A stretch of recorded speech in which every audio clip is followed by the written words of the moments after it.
So this is one of my jobs today. I came out to a client's house to clean his rinnai hot water heater, and it's really pretty straightforward. You need a bucket and a pump, one of those little sump pumps, and 4 gallons or so of white vinegar. And you isolate it, of course, first. You turn the power off. You don't want the thing coming on when you got vinegar in it, calling for heat.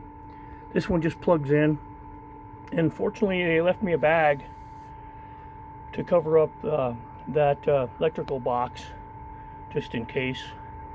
But you take just regular hose, double end 3/4 female hose ends, and one goes to the pump.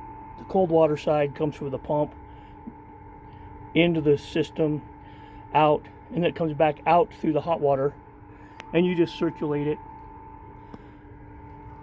It takes 45 minutes or an hour just to circulate the stuff through it. But then while you're waiting for that, of course you check the fan, check for check connections and stuff, see if the burner's good.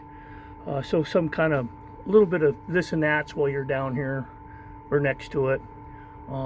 This one looks really good. It's a gas rinnai, makes hot water pretty fast, but they only heat like 120-degree water most of the time. But there you have it. That's my job today. Wish you were here.